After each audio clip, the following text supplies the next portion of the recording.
चिड़िया और पपीते का पेड़। एक गांव में एक मदन नाम का आदमी रहता था और उसके आंगन में एक पपीते का पेड़ खड़ा था। मदन ने उस पेड़ को बहुत साल पहले लगाया था और उस पेड़ पर काफी मीठे पपीते भी लगा करते थे और वो काफी मोटा ताजा भी था, जिस वजह से उस पपीते के पेड़ पर बहुत सारे पंछी भी आकर बैठा करते थे। एक दिन की बात है, टूनी चिड़िया घूमने निकली, तभी उसे मदन के आंगन में पपीते का पेड़ दिखाई दिया और वो उसी पेड़ पर आकर बैठ गई। उसे वो पेड़ काफी पसंद आ गया और उसने अपने आप से कहा, अरे ये पपीते का पेड़ तो बड़ा ही सुंदर लग रहा है। मुझे अपना घोंसला इसी पर बनाना चाहिए। वैसे भी जंगल में तो सारे पेड़ पहले से ही गिरे हुए हैं। और ये सोचकर उसने अपना घोंसला उसी पेड़ पर बनाया। एक दिन जब मदन ने पपीते के पेड़ पर घोंसला देखा तो उसने अपने आप से कहा, अरे लगता है इस पर किसी पंछी ने घोंसला बना दिया है। चलो कोई बात नहीं, कुछ दिनों बाद वो अपने आप हटा लेगा। और ये सोचकर वो वहाँ से चला गया। धीरे धीरे समय गुजरा। अब पपीते के पेड़ पर लगे पपीता पूरी तरीके से पक चुके थे, जिस वजह से टूनी चिड़िया रोजाना उन्हीं पपीतों को खाया करती थी। एक दिन मदन ने अपने खाने के लिए एक पपीता तोड़ा तो वो काफी खाया हुआ लग रहा था, जिसे देखकर मदन बहुत गुस्से में आ गया और उसने अपने आप से कहा, अरे मेरे पपीते कौन खा रहा है? लगता है इस पर जो घोंसला है वही पक्षी मेरा पपीता खा रहा है। यदि ये इसी तरह पपीता खाते रहा तो मेरे तो सारे पपीते खराब हो जाएंगे। मुझे इनका इंतजाम करना पड़ेगा। मदन ने अगले दिन उस पेड़ से उस घोंसले को गिरा दिया, जिससे टूनी चिड़िया का घोंसला टूट गया।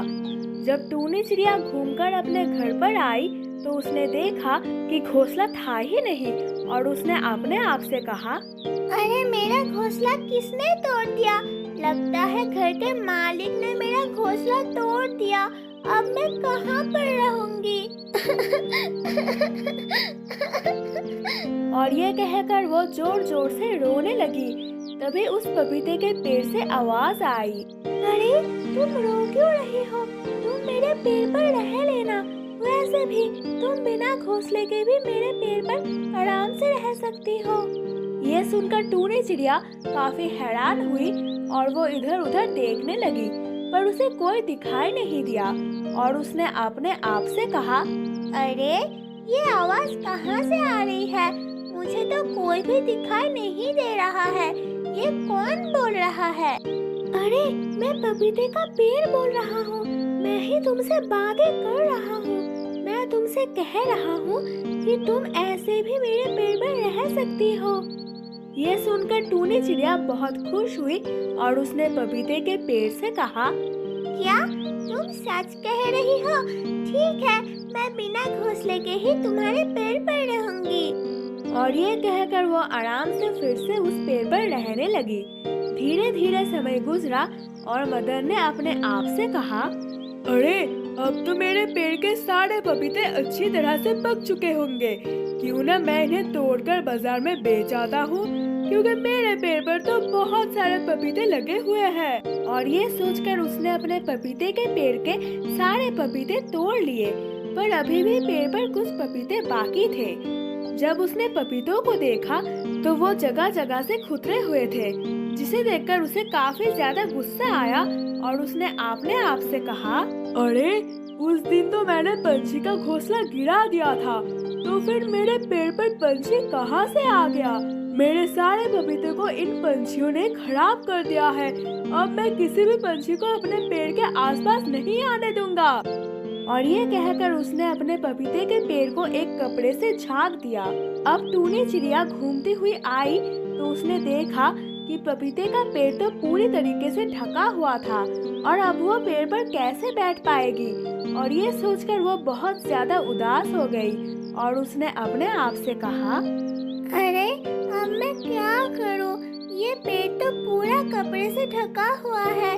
मैं तो इस पेड़ पर बैठ ही नहीं पाऊंगी। अरे पपीते के पेड़, तुम कुछ बताओ ना। अरे मैं क्या कर सकता हूँ?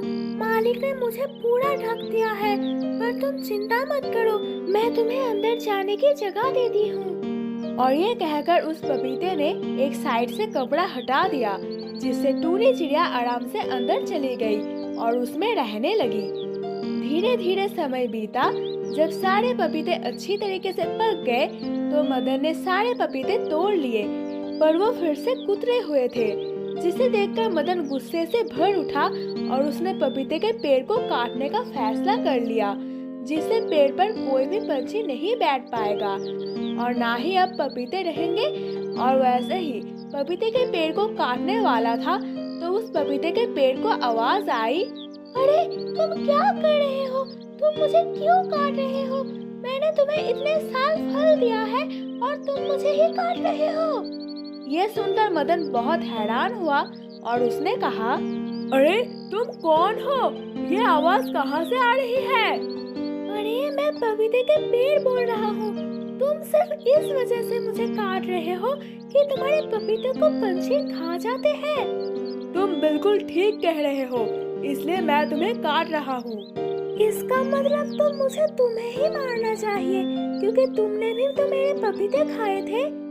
ये सुनकर मदन हैरान हो गया और उसने पपीते के पेड़ से कहा, ये तुम क्या कह रहे हो? मैंने तुम्हें पाला है, तुम मुझे कैसे मार सकते हो? हाँ, तुम एकदम ठीक कह रहे हो। उसी तरह मैंने पंछियों का घर बसाया है, तो फिर तुम उनकी वजह से मुझे कैसे मार सकते हो? क्या मैं तुम्हें फल नहीं देता हूँ? यदि फल थोड़ा सा कुतरा हुआ है तो क्या हुआ? क्या तुम उसे खा नहीं सकते हो? भगवान ने मुझे इसीलिए बनाया है कि मैं पंछियों की देखभाल कर सकूं और उन्हें रहने की जगह दे पाऊं। यह सुनकर मदन को अपने ऊपर शर्मिंदगी महसूस हुई और उसने पपीते के पेड़ से माफी मांगी और उसने कहा, मुझे माफ कर दो, अब मैं तुम्हें कभी भी नहीं काटूंगा, ना ही तुम्हें टोकूंगा। अब तुम पर कोई भी बैठ सकता है। और ये कहकर वो वहाँ से चला गया और अब पपीते का पेड़ और टूनी बहुत खुश थी, क्योंकि अब वो आराम से रह सकती है और अब मदन को भी इससे कोई एतराज नहीं था। तो दोस्तों, कैसी लगी आपको हमारी ये कहानी? अगर आपको पसंद आई तो कमेंट में ज़रूर बताइए, और अगर आपको ये वीडियो पसंद आई तो वीडियो को लाइक, शेयर और कमेंट ज़रूर कीजिएगा और हमारे चैनल को सब्सक्राइब कीजिएगा और बेल आइकन दबा दीजिएगा। तो मिलते हैं अगले वीडियो में, तब तक के लिए बाय बाय।